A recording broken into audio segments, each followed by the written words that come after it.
The Graveyard of Raedvormwald, a story from 1979. In 1979, I was living in a small, quiet German town called Raedvormwald.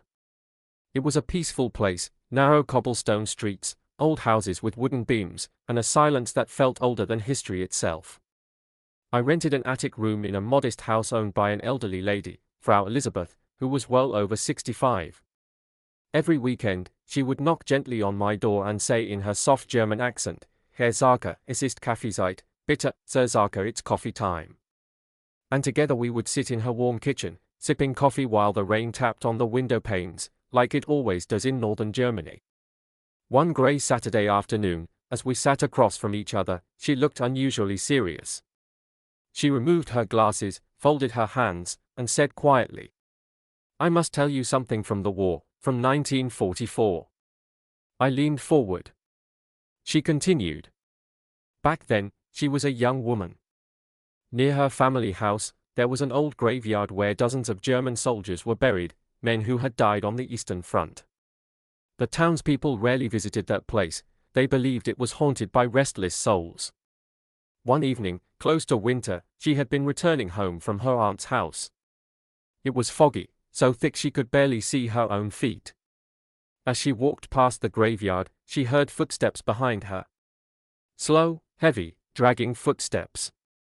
She turned. No one. Thinking it was just the wind, she walked faster. But the footsteps followed, this time closer. Suddenly, she saw a shadow among the graves. A tall figure, wearing what looked like an old soldier's coat. Fear froze her. She wanted to scream, but no sound came out.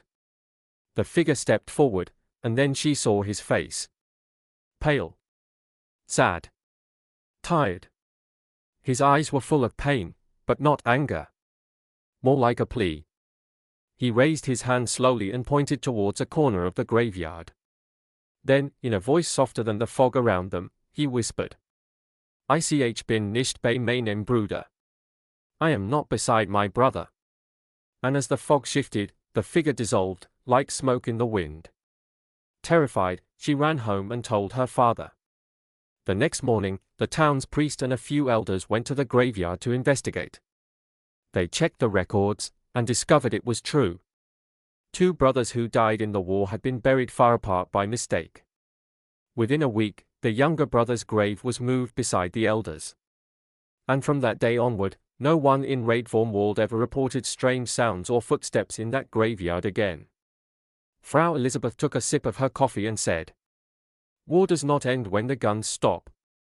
Even the dead seek peace." I sat silently, listening to the rain outside, realizing that in that quiet German town, history still breathed through the stories of people like her.